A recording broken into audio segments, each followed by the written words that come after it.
ঈসা আলাইহিস সালামের সময় চিকিৎসা বিজ্ঞানের খুব জয় জয়কার চলছিল আর কি। চিকিৎসা শাস্ত্র নিয়ে মানুষের অনেক বেশি আগ্রহ ছিল, যেটা এটা দিয়ে এটা হয়, এটা দিয়ে এটা হয়। আল্লাহ পাক তখন এমন মর্যাদা দিয়েছেন যে মৃত মানুষকে জীবিত করে দেখিয়ে দিয়েছে। তো এই দুই ব্যক্তিকে ওই নাজ্জার হাবিব বিন ইসরাইল, সে ব্যক্তি বলছে যে আমাদেরকে কোনো মর্যাদা দেখাতে পারো কিনা। এখন সে বলছে ঠিক আছে, মর্যাদা দেখাতে পারবো ইনশাআল্লাহ।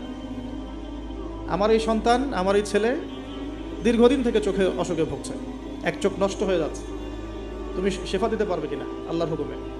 আল্লাহ পাকের দরবারে তারা সেজদায় পড়ে গেলেন, আল্লাহর কাছে সাহায্য চাইলেন, তার চোখে হাত বুলালেন, আলহামদুলিল্লাহ চোখ ভালো হয়ে গেল। এগুলো কিন্তু কোনো গালগল্প নয়।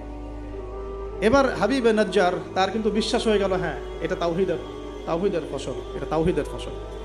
এবার তিনি দেনান সাক্ষ্য দিলেন যে আশহাদু আল্লা ইলাহা ইল্লাল্লাহ ওয়া আন্না মুহাম্মাদান, তখন ছিল না, তখন ছিল কি ঈসা আব্দুল রূহুল্লাহ ওয়া আবদুহু, এরকম একটা কালিমা ছিল তখন, ঠিক আছে। তো তিনি মুসলমান হয়ে যেটা করলেন, ওই জনপদের থেকে নির্জনতা অবলম্বন করা শুরু করলেন। তিনি মুসলমান হয়ে কিন্তু জনপদের ভিতর ঢুকে পড়েন নাই, প্রথমে একটু নির্জনতা অবলম্বন করা শুরু করলেন, কারণ সমাজের সবাই কিন্তু মুশরিক। এখন ওখানে যদি আপনি সরাসরি ঢুকে যান, ঢুকায় আপনি এখন যদি জোরে জোরে তাকবীর দেওয়া শুরু করেন, তাহলে তো রিমান্ড হবে আর কি। তো তিনি নিজেকে একটু সেফ করে একা একা ইবাদত করা শুরু করলেন। এখানে আমাদের শিক্ষা আছে কিন্তু। আমি এই হাবিবে নাজ্জারের ঘটনা, ওই তৎকালীন সময়কার ওই আন্তাকিয়া শহরের শিরক, এগুলোর সাথে আপনি বর্তমান বিশ্বকে মেলাতে পারবেন। এখনকার বিশ্বের অবস্থাও কিন্তু মোটামুটি এরকমই। অনেক আলোচনা আমি আগে করেছি বিগত লেকচারগুলোতে, যে এই ওয়ার্ল্ডের প্রতিটা ডিপার্টমেন্টেই শিরক আছে। একদম এডুকেশন থেকে শুরু করে, শিক্ষা থেকে শুরু করে পলিটিক্স পর্যন্ত সবখানেই শিরক আছে। কোনো জায়গায় শিরক বাদ নাই। ইকোনমিক্সেও শিরক আছে, সামাজিক কালচারে শিরক আছে, আমাদের চিন্তা দর্শনে শিরক আছে, আমাদের মিডিয়ার মধ্যে শিরক আছে, আমাদের বুদ্ধিজীবীদের মধ্যে শিরক আছে, আমাদের রাজনীতিবিদদের মধ্যে শিরক আছে, আমাদের ধর্ম নেতাদের মধ্যেও শিরক আছে কোনো কোনো জায়গায়, আছে না? আছে। যদি আপনি ভালো করে খিজিরের মতো দেখতে শেখেন, আপনি বুঝতে পারবেন এই ওয়ার্ল্ডটা শিরকের আন্ডারে আছে। আর সামনে আসবে বড় শিরক, মাসিহুদ দাজ্জাল, সামনে মানুষ দেখবে এগুলো। এখন এই অবস্থায় হাবিবে নাজ্জার শহরে ঢুকে দাওয়াতি কাজ শুরু করেন নাই, একা একা তিনি নিজেকে তৈরি করেছেন, তাসকি আধ্যাত্মিকতা অর্জন করার চেষ্টা করেছেন, ইবাদত বাড়িয়েছেন।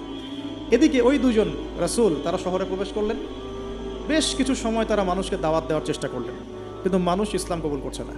ঠিক মক্কার অবস্থার মতোই। এই সূরাটা কোথায় নাজিল হয়েছে? মক্কায়। কোথায়?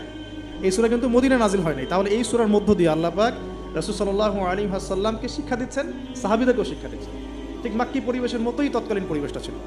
আর মাক্কি পরিবেশ মানে, আমি অনেকদিন আগে বলেছি, মাক্কি পরিবেশ মানে শিরক, মাক্কি পরিবেশ মানে সুদ, রিবা, মাক্কি পরিবেশ মানে হচ্ছে মাদক, মাক্কি পরিবেশ মানে জেনা, ব্যভিচার, মেয়েদের মানহানি আর গোত্রীয় হানাহানি, এগুলো মক্কা মানে এগুলো, যেটা এখনকার ওয়ার্ল্ডে চলছে। আপনি যদি ছোট সেন্সে চিন্তা করেন না, তাহলে আমাদের সোসাইটিটাও মাক্কি। ছোট সেন্সে চিন্তা করেন, এখানে শিরক দিয়ে ভর্তি, রিবা সুদ দিয়ে ভর্তি, মাদক দিয়ে ভর্তি, মেয়েদের যে জেনা, ব্যভিচার, পর্নোগ্রাফি, এগুলো দিয়ে ভর্তি। আর কি গোত্রীয় হানাহানি তো আছেই, এটা এখন পলিটিক্যাল হানাহানিতে রূপ নিয়েছে। কোনো জায়গায় ধর্মীয় হানাহানি হচ্ছে, মসজিদে ভাগাভাগি হচ্ছে। আছে, মক্কার আদর্শ কিন্তু এখনও সমাজের মধ্যে আছে। খালি দার্শনিক দৃষ্টিভঙ্গিতে দেখতে শিখুন, একটু খিদিরের মতো দেখতে শিখুন। এখন দেখুন, এই দুজন রাসূল দাওয়াত দেওয়ার পর, দীর্ঘদিন দাওয়াত দেওয়ার পরে যখন মানুষ ইসলাম কবুল করছে না, তখন তারা প্রকাশ্যে মানে আল্লাহু আকবার, তাকবীর, এটা দেওয়া শুরু করেছে। যখনই বের হতেন তারা তাকবীর দিতেন, আল্লাহু আকবার, আল্লাহু আকবার, আল্লাহু আকবার, লা ইলাহা ইল্লাল্লাহ, লা ইলাহা ইল্লাল্লাহ, এভাবে প্রকাশ্য দাওয়াত দেওয়া শুরু করলেন। ঠিক আব্দুল্লাহ বিন মাসউদ রাদিয়াল্লাহু আনহুর মতো। নবী সাল্লাল্লাহু আলাইহি ওয়াসাল্লাম একদিন বললেন যে, কে আছো, কুরাইশদেরকে কোরআন শোনাতে পারো? তারা তো কোরআন শুনতেই চায় না, কোরআন বললেই কানে আঙ্গুল ঢুকায় দেয়। হ্যাঁ, কোরআন বললেই তারা কাপড় দিয়ে মাথা আবৃত করে, এগুলো কোরআনে আছে কিন্তু। তখন আব্দুল্লাহ বিন মাসউদ, সুবহানাল্লাহ, রুয়াইয়াল গানাম বলা হতো তাকে, মানুষ তাচ্ছিল্য করতো, মানুষ তাকে তাচ্ছিল্য করতো। তার পা ছিল সরু, মানে চিকন সরু, পা দেখে আবু জেহেল হাসাহাসি করতো, সুবহানাল্লাহ। আর ওই পায়ের নিচেই আবু জেহেলের মৌত আল্লাহ লিখেছিলেন, সুবহানাল্লাহ। ওই পা দিয়ে তার আবু জেহেলের বুকের উপর পাড়া দিয়ে তিনি তাকে গর্দান কেটেছেন বদরের মাঠে। খালি 13 বছরের ব্যবধান, সময়ের ব্যবধান, খালি জাস্ট টাইম টক্স, মানে সময় কথা বলে না, সময় কথা বলে। এই আব্দুল্লাহ বিন মাসউদ রাদিয়াল্লাহু আনহুর পায়ের তলেই আবু জেহেল আবার মারা গেছে। তো এই আব্দুল্লাহ বিন মাসউদ রাদিয়াল্লাহু আনহু বললেন যে, আমি শোনাবো কুরাইশদেরকে কোরআন ইনশাআল্লাহ। তারপর তিনি বের হয়ে কাবা ঘরের সামনে গিয়ে আর রহমান আল্লামাল কোরআন খালাকাল ইনসান, এই তেলাওয়াত শুরু করলেন। বাস, মায়ের শুরু হলো। এখন যদি আপনি বের হয়ে সবার সামনে বলেন আল্লাহর হুকুম ছাড়া কোনো হুকুম নাই, ইনিল হুকমু ইল্লা লিল্লাহ, আল্লাহর হুকুম ছাড়া কোনো হুকুম নাই। ওয়া মান লাম ইয়াহকুম বিমা আনজালাল্লাহু ফাউলাইকা হুমুল কাফিরুন। মায়ের একটা মাটিতে পড়বে, একটাও গায়েবই হয়ে যেতে পারেন আপনি, নাই নাই, আউট অফ হিস্ট্রি। আপনি আপনার কথা মানুষ ভুলেই যাইতে পারে, হয় না এমন? আর যদি জাতিসংঘে গিয়ে বলেন যে এর যত বেজ আছে সব শিরকের উপর আছে, সারা ওয়ার্ল্ডের মধ্যে শুধু ইসলামিক খেলাফা চলবে, তাইলে কি হবে? তো এই অবস্থা হয়েছে আব্দুল্লাহ বিন মাসউদ রাদিয়াল্লাহু আনহু। বেচারা মক্কায় গিয়ে কাবা ঘরের সামনে গিয়ে বলছে লা ইলাহা ইল্লাল্লাহ, আল্লাহ ছাড়া কোনো মাবুদ নাই, আর রহমান আল্লামাল কুরআন খালাকাল ইনসান আল্লামাহুল বায়ান ফাবি আইয়ি আলাই রাব্বিকুমা তুকাদ্দিবান। বাস, আবু জেহেল, আবু লাহাব, উতবা, সাইবা সবগুলো মেরে মারা শুরু করেছে। তাহলে শিক্ষা হচ্ছে এগুলো সুন্নত। শিক্ষাটা কি? দিনের পথে যদি সত্যিকার কেউ ইফোর্ট দেয় তাহলে এই জিনিসগুলো তার ভাগ্যে আসবে। এই নির্যাতন, নিপীড়ন বা অপদস্থতা তার ভাগ্যে আসবে। যাদের ভাগ্যে আসছে না 100% বলতে পারবো যে সেটা সঠিক পথ নয়, 100%। হ্যাঁ, সঠিক পথের ডানে বামে আমরা চোরা রাস্তা খুঁজি তো, সঠিক ক, সঠিক খ, সঠিক গ, হ্যাঁ, সঠিক অল্প সঠিক, বেশি সঠিক, একটু বেশি সঠিক, মানে এরকম আর কি। সত্যিকার অর্থে ওই রকম সঠিক পথে গেলে এগুলো আসবে। এটা একটা ফলসিফিকেশন টেস্ট, যাদের উপর এগুলো আসতেছে সন্দেহ নাই যে ইনশাআল্লাহ তারা সঠিক পথে আছে। তারা সারা দুনিয়া থাক না থাক ওই ব্যক্তি সঠিক পথে আছে, না হলে তার উপরে এগুলো আসতো। এখন যাই হোক, ওইদিকে যাচ্ছি না আমি। এখানে এই দুজন রাসূল সেম ভূমিকা পালন করলেন। ব্যাস, এবার রাজা তাকে গ্রেফতার করা শুরু করলেন। কোন রাজা? আন্তাকিয়া শহরের রাজা। রাজা কিন্তু খ্রিস্টান ধর্মাবলম্বী ছিলেন, রাজা খ্রিস্টান ধর্মাবলম্বী ছিলেন না। খ্রিস্টান ধর্মাবলম্বী হওয়ার জন্য ঈসা আলাইহিস সালাম তাকে দাওয়াত দিচ্ছিলেন এই দুজন রাসূলের মাধ্যমে। তো রাজা তখন এই দুজন ব্যক্তিকে ধরে রেখে দিল। এই দুজন ব্যক্তির নাম এক একটা কিতাবে এক এক রকম এসেছে। আমি 3টা নাম পেয়েছি আর কি। একটা হচ্ছে, প্রথম ব্যক্তির নাম ছিল ইউহান্না, হ্যাঁ। দ্বিতীয় ব্যক্তির নাম ছিল রাসূল, কিন্তু তারা মানে কার রাসূল? ঈসা আলাইহিস সালামের প্রেরিত দূত। এই দূত অর্থে বলছে রাসূল। একজনের নাম ছিল বাউলাস, একজনের নাম হচ্ছে ইউহান্না, একজনের নাম কি ছিল? বাউলাস। আর অন্য একটা বর্ণনা আসছে যে একজনের নাম ছিল সাদেক, আরেকজনের নাম ছিল মাসদুক। একজনের নাম সাদেক, একজনের নাম মাসদুক। আচ্ছা, এই দুজন এখন গ্রেফতার। তো এবার তাদেরকে রেখে দেওয়া হয়েছে। ঈসা আলাইহিস সালাম আরও একজন ব্যক্তিকে তাদের সাহায্যের জন্য পাঠাবেন। এটাই হলো কোরআনের এই আয়াতটা, যে ওয়াদরিব লাহুম মাসালান আসহাবাল ক্বরিয়া ইয জাআহাল মুরসালুন ইয আরসালনা ইলাইহিম ইসনাইন ফাকাযযাবুহুমা ফাআজ্জাজনা বিসালিস। যখন তাদের দুইজনকে অস্বীকার করা হলো, আমি আরও একজনকে পাঠালাম। এই আরও একজনের নাম হচ্ছে আপনার শামউন। কি নাম? শামউন। এই শামউন ছিল খুবই বিচক্ষণ। এখান থেকে আমাদের শিক্ষা আছে একটা। দাওয়াতি কাজ করতে চান, দিন নিয়ে চলতে চান, দিন প্রচার করতে চান, বা দিন নিয়ে বড় স্বপ্ন দেখেন, এই শামউনের মধ্যে শিক্ষা আছে। কীরকম শিক্ষা? এই শামউন গিয়ে সরাসরি তাদেরকে বললো না যে আমি ওদের দুজনকে বাঁচাতে আসছি, বরং শামউন নিজের পরিচয় গোপন করে ফেলছে। শামউন নিজের পরিচয় গোপন করে সে অর্ডিনারি মানুষের রূপে সমাজে মেলামেশা শুরু করলো। সে মোটামুটি একটা ছদ্মবেশ ধারণ করেছে, এবং আস্তে আস্তে আস্তে আস্তে রাজার ঘনিষ্ঠ মানুষদের সাথে তার একটা সম্পর্ক তৈরি হয়েছে। এমনও বহু মানুষ কিন্তু এখন সমাজের মধ্যে আছে না? সরাসরি ইমান জানান দিতে পারে না, কিন্তু ভিতরে ভিতরে ইসলামকে সমর্থন করে, আছে না? আমাদের প্রতিটা ডিপার্টমেন্টে এমন ভাই বোন আছে যারা ইসলামকে মন থেকে সাপোর্ট করে, কিন্তু হয়তো চাকরির ভয়, এটার ভয় মানে এক্সপোজ করতে পারে না। তো প্রথমত সে সেভাবে নিজেকে গুটিয়ে নিল। এক পর্যায়ে রাজার কাছে তার নাম ছড়িয়ে পড়লো। সে একদিকে তাদের সাথে মেশে, আরেকদিকে সে আল্লাহর কাছে দোয়া করে, নামাজ পড়ে, সেজদা করে। সে কিন্তু একজন আধ্যাত্মিক গুণান্বিত মানুষ। এক পর্যায়ে রাজার দৃষ্টি আকর্ষিত হলো তার প্রতি। ওই যে ইউসুফ আলাইহিস সালামের প্রতি রাজার দৃষ্টি আকর্ষিত হয়েছিল না? স্বপ্নের ব্যাখ্যা কেউ দিতে পারে না, ইউসুফ দিয়ে দিলেন। 7 বছর দুর্ভিক্ষ হবে, ওকে আমার কাছে নিয়ে আসো, আমি তাকে আমার নিকটস্থ কাছের মানুষ বানিয়ে দিব। তো রাজা বা শাসক যদি সৎ হন, মনের মধ্যে যদি সততা থাকে না, তিনি খুঁজে বের করতে পারবেন কার দ্বারা আসলে জাতির খেদমত হওয়া সম্ভব। এটা দায়িত্ব তাদের খুঁজে বের করা যে কোন কোন মানুষদেরকে কাছে নিয়ে আসলে দেশের বা জাতির খেদমত হবে। এই সৎ সাহস তো সবাই দেখাতে পারে না। এখন এই রাজা মোটামুটি এদিক থেকে বিচক্ষণ ছিল। সে এই শামউনকে কাছাকাছি নিয়ে আসলো, নিয়ে এসে বললো যে তোমার সব কথাবার্তা আমার কাছে খুব ভালো মনে হয়, তোমার জ্ঞানতাত্ত্বিক কথাবার্তাগুলো তুমি বলো, এগুলো খুব ভালো মনে হয়, তো তুমি আমার কি উপকার করতে পারো? শামউন বলছে যে আমি শুনেছি যে আপনার জেলখানায় 2জন ব্যক্তি আছে। কোন 2জন? আগে দুজন গ্রেপ্তার। তো তাদের ব্যাপারে আপনার কি মন্তব্য? আমার মন্তব্য, আমি আসলে ভাবার সময় পাইনি তাদেরকে নিয়ে, রাজা খুব ব্যস্ত ছিল। তাকে আমার কাছে নিয়ে আসেন, আমি কিছু কথা বলতে চাই তাদের সাথে। শামউনের কথা শুনে রাজা নিয়ে আসলেন তাদের দুজনকে। এবার কৌশলে শামউন এই দুজন ব্যক্তির মধ্য দিয়ে রাজাকে দাওয়াত দিচ্ছে। শামউন কৌশলে এই দুই ব্যক্তির মাধ্যমে রাজাকে দাওয়াত দিচ্ছে। শামউন এদেরকে বলছে যে তোমরা কোন আল্লাহর ইবাদত করো, কোন আল্লাহর কথা বলছো, আমাদের এখানে তো এমন কোনো আল্লাহ নাই। তখন তারা আবার ব্যাখ্যা দিচ্ছে, আমরা সেই আল্লাহর কথা বলি যে আল্লাহ ছাড়া কোনো ইলাহ নাই, যিনি আসমান থেকে বৃষ্টি বর্ষণ করেন, যিনি মৃতকে জীবিত করেন, ইত্যাদি ইত্যাদি। তাওহীদের সব কথা তারা বলা শুরু করলেন এবং রাজা কিন্তু শুনছে। শোনার মাধ্যমকে শামউন নিজে। তাহলে এখানে আমাদের শিক্ষা আছে না? আপনারা একটু ইসলামের পথে আসলেই সমাজ থেকে ডিসকানেক্টেড হতে চান কেন? সমাজের মধ্যেই থাকতে হবে, সমাজের মধ্যে থেকেই আপনি সমাজের ভিতর ইসলাম ছড়িয়ে দিবেন ইনশাআল্লাহ। ঠিক আছে, ইনশাআল্লাহ একদিন সমাজ পরিবর্তন হবে। আমরা যদি সমাজ থেকে ডিসকানেক্টেড হয়ে যাই তাহলে তো সমাজ নষ্ট হয়ে যাবে। দেখুন, অনেক যুবক ছেলে আমাদেরকে বলে ভাইয়া নামাজ পড়তাম না, এখন নামাজ পড়ি, এখন বিসিএস পরীক্ষা দিব না ভাবছি। কেন দিবেন না? ওর সাথে কী সম্পর্ক, ওর সাথে কী শত্রুতা? আপনি আরও বড় বড় পোস্টে যান, মানুষকে তাওহীদের দাওয়াত দেন, তাওহীদ প্রতিষ্ঠার চেষ্টা করেন। আল্লাহ হেফাজত করুন, আল্লাহ তৌফিক দান করুন।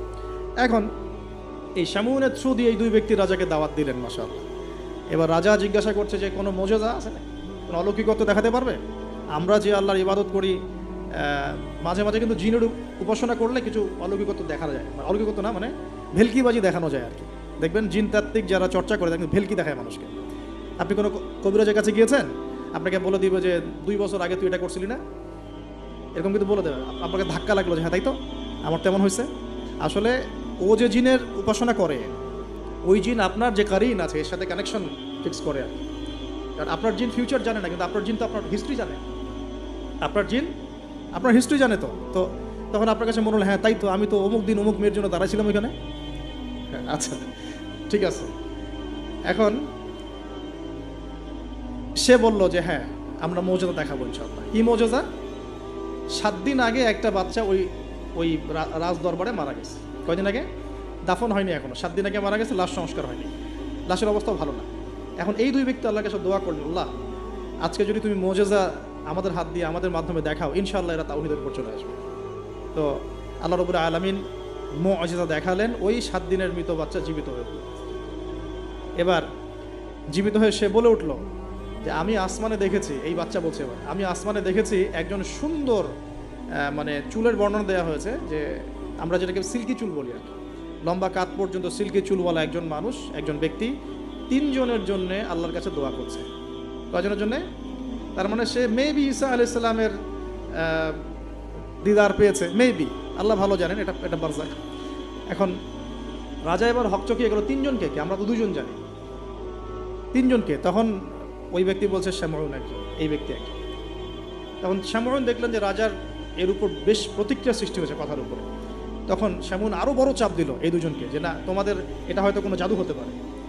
শামউন, তোমাদের কোনো জাদু হতে পারে, আমাদের এই রাজার এক মেয়ে মারা গেছেন, তোমরা পারলে তাকে জীবিত করে দেখাও দেখি। এবার তারা দুজন আবার সেজদায় পড়ে গেলেন, আল্লাহর কাছে দোয়া করলেন। আল্লাহ রাব্বুল আলামিন ওই রাজার দীর্ঘদিন আগে মৃত্যুবরণকারী একজন মেয়ে, তাকে কবর থেকে জীবিত করে তুলে দিলেন। এই মেয়ে একই কথা বলছে যে আমরা দেখেছি এই 3 জনের জন্য একজন ব্যক্তি আল্লাহর কাছে দোয়া করছে। এবার মাশাআল্লাহ মুজিজা প্রকাশ পেয়ে গেল। কিন্তু এই মুজিজা প্রকাশ পাওয়ার পরেও আপনারা তো জানেন যে ফেরাউনের সামনে কতগুলো মুজিজা দেখানো হয়েছে। 9টা। কয়টা? 9টা। একবারে 9টা না, কিন্তু ব্যাক টু ব্যাক বছর বছর 9টা। তারপরে কি ফেরাউন ঈমান আনছে? আবু জেহেলের সামনে কতগুলো মুজিজা আসছে, সে কি ঈমান আনছে? আজারের সামনে কি ইব্রাহিম আলাইহিস সালামের মতো মানুষ থাকা সত্ত্বেও সে কি ঈমান আনছে? এরকম বহু মানুষ পৃথিবী থেকে চলে গেছে যাদের সামনে অগণিত মুজিজা আসার পরেও ঈমান নিয়ে আসে না। আবার অনেক মানুষ এক দোয়ার বরকতে ঈমান নিয়ে চলে আসছে। খালিদ বিন ওয়ালিদের কথা শুনুন। খালিদ বিন ওয়ালিদ রাদিয়াল্লাহু আনহু উহুদে যুদ্ধ করেছেন ইসলামের এগেনস্টে। যখন নবী সাল্লাল্লাহু আলাইহি ওয়াসাল্লাম বিদায় হজের আগে যখন তিনি ওমরা করেছেন, বিদায়ের ওমরা হজটা কাজা করেছেন, ওই সময় তিনি এসে শুধু একটা চিরকুট লিখে দিয়েছিলেন যে যদি খালিদ মুসলমান হতো তাহলে তার জন্য কতই না ভালো হতো। নবীজি এটাও বলেননি খালিদ আসো ইসলাম কবুল করো, তোমার আগের সব গুনাহ মাফ হয়ে যাবে, এতটুকু বলেন নাই। নবীজি বলেছেন, খালি চিরকুটে লিখে দিয়েছেন যে যদি খালিদ ইসলাম কবুল করতো তাহলে কতই না ভালো হতো। এই একটা কথাই তার মনে এমন দাগ কেটেছে, তিনি নিজে গিয়ে মদিনা ইসলাম কবুল করে আসছেন। আর তারপরে তো জানেন তার হাতে ইসলামের কতগুলো বিজয় হয়েছে, প্রায় 80 থেকে 100টা ব্যাটেল তিনি লড়ছেন ইসলামের জন্য, এবং কোনো ব্যাটেলেই তিনি কিন্তু পরাজিত হন নাই। তাকে বলা হয় সাইফুল্লাহ, আল্লাহর তরবারি। কিলা দুখুলিল জান্নাহ, তাকে বলা কিলা দুখুলিল জান্নাহ, তাকে বলা হলো ও দুখুলুল জান্নাহ, জান্নাতে ঢুকো, প্রবেশ করো।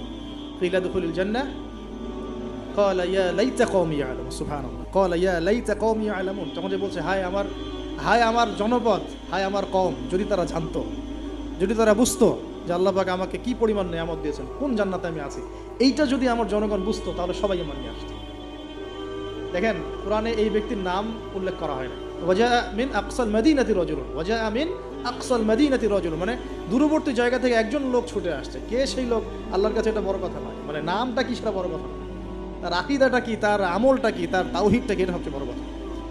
তো এখন এই হাবিবে নাজ্জারের এই শাহাদাত হয়ে গেল এবং আন্তাকিয়াবাসীর উপরে এবার কি হলো আল্লাহ পাক সেটাও বলছেন। তাওহীদের স্পষ্ট দাওয়াত পাওয়ার পর যখন তারা স্বীকার করলো না, তারা আবু জেহেলের মতো আচরণ করলো, আবু লাহাবের মতো আচরণ করলো, উতবা সাহেবার মতো আচরণ করলো, ওই ফেরাউন নমরুদ তাদের মতো আচরণ করলো। হিস্ট্রি কিন্তু একই, সব একই জনপদে ঘুরছে গেল। এই মুশরিকদের মতো আচরণ যখন অব্যাহত থাকলো, আল্লাহ পাক বলছেন যে আমি তাদের উপরে কোনো বড় সেনাবাহিনী পাঠাই নাই, আমি তাদের উপরে কোনো বড় সেনাবাহিনী পাঠাই নাই, কোনো বাহিনী নাজিলও করি নাই, শুধু ছিল এটা সাইহাতান ওয়াহিদা, একটা মাত্র বড় বিকট চিৎকার। ইন কানাত ইল্লা সাইহাতান ওয়াহিদা, শুধুমাত্র একটা বজ্রনিনাদ, প্রচণ্ড শব্দে আল্লাহ পাক পুরো কমকে ধ্বংস করে দিলেন। এই কমে কতজন মানুষ ছিল? হয়তো বা 1 লাখ, 2 লাখ, 3 লাখ, 4 লাখ, 5 লাখ, 10 লাখ, আল্লাহ ভালো জানেন। এর মধ্যে 4 জন ব্যক্তির নাম আমরা পাচ্ছি তাওহীদ পন্থী। ওই 4 জন ব্যক্তিকে কেন্দ্র করে সূরা ইয়াসিন আয়াত নাযিল হয়েছে। রাসূল সাল্লাল্লাহু আলাইহি ওয়াসাল্লাম মক্কায় হয়তো হাজার হাজার মানুষ ছিল, কিন্তু আমরা আবু বকর, ওসমান, ওমর, আলীর নাম মনে রাখছি। আসহাবুল কাহফের মধ্যে হয়তো হাজার হাজার লাখ লাখ মানুষ ছিল, কিন্তু আমরা ওই 7 জন বা 9 জন যুবকের কথা মনে রাখছি। খেয়াল করে দেখেন, ইব্রাহিম আলাইহিস সালামের সময় হয়তো লাখ লাখ মানুষ ছিল সমাজের মধ্যে, কিন্তু আমরা মনে রাখি ইব্রাহিম আলাইহিস সালাম, লূত আলাইহিস সালামের কথা, বিবি সারা আলাইহিস সালামের কথা, হাজরা আলাইহিস সালামের কথা, এই কয়জন মানুষের কথা, ইসমাঈল, ইসহাক।